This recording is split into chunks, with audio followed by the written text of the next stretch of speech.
আসসালামু আলাইকুম। আমি মিমি বলছি মিমিস কিচেন থেকে। আজকে আমি আপনাদের জন্য নিয়ে আসছি ছড়া রেসিপি।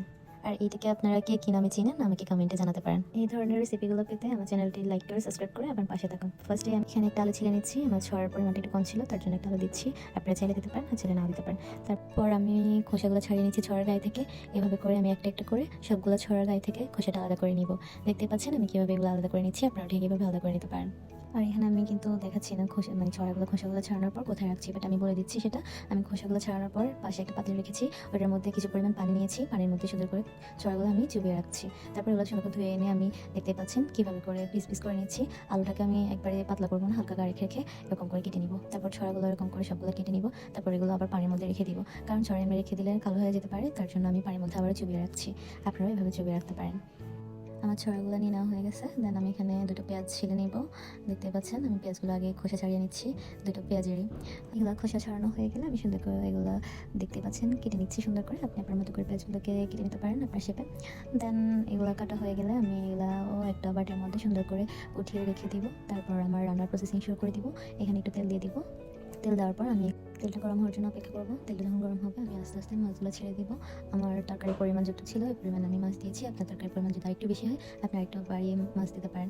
তারপর আমি এখানে তেলের মধ্যে আস্ত ছেড়ে দিয়েছিলাম, তারপর এখানে পেঁয়াজ দিয়েছিলাম, দিয়ে আমি কাঁচামরিচটা দিয়ে দিয়েছি। তারপর সুন্দর করে আমি মিক্স করে নিচ্ছি খুন্তির সাহায্যে। আপনারা জানেন আমি সবসময় পেঁয়াজ আর কাঁচামরিচ একসাথে ইউজ করি। তারপর আমি এখানে একটু রসুনও দিয়ে দিয়েছি, দেখতে পাচ্ছেন একটু লবণ দিয়ে দিচ্ছি।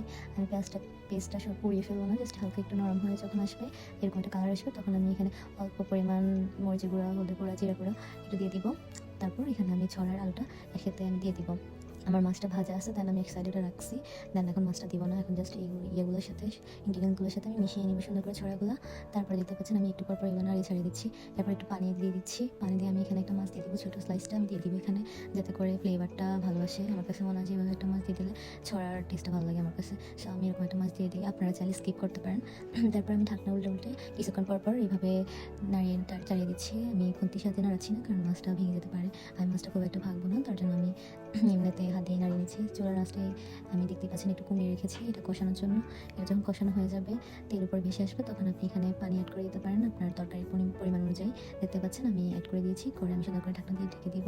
তারপর এটা উল্টে পাল্টে আমি একটু দেখতেছিলাম যেটা বলক আসছে কিনা। যখন দেখবো যে বলক আসছে হবে, তখন আমি মাছগুলো অ্যাড করে দিব। তখন মাছগুলো অ্যাড করে দিয়ে আমি সুন্দর করে নাড়িয়ে দিব, নাড়িয়ে আবার একটু ঢাকনা দিয়ে দিব। ঢাকনা দিয়ে আমি কিছুক্ষণ পর আবার একটু এসে দেখছিলাম এটার বলক আসছে কিনা। যখন দেখবো যে হ্যাঁ এরকম একটা বলক আসছে, তখন আমি হাতের সাহায্যে একটু নাড়িয়ে নিব। তারপর আমি আর ঢাকনাটা দিব না, আমি চুলার আঁচটা একটু মিডিয়াম করে আমি রেখে দিব এটা সুন্দর করে কুক হওয়ার জন্য। দেখতে পাচ্ছেন আমার ঝোলটা অনেকটা গ্রেভি হয়ে আসতেছে, আমার রান্নাটাও মোটামুটি হয়ে আসছে। দেখতে পাচ্ছেন কালারটা জাস্ট দেখেন। এর উপর দিয়ে ধনিয়া ছিটিয়ে দেওয়ার পরে আমি এটাকে কিছুক্ষণ চুলার উপর চালটা ডিম করে দিয়ে রেখে দিয়েছি। আমার তরকারিটার কালারটা দেখেন, আমার তরকারি কমপ্লিট। আপনারা বাসায় এভাবে ট্রাই করতে পারেন, আপনাদের অবশ্যই ভালো লাগবে। সো ভালো থাকবেন। আসসালামু আলাইকুম, আল্লাহ হাফেজ।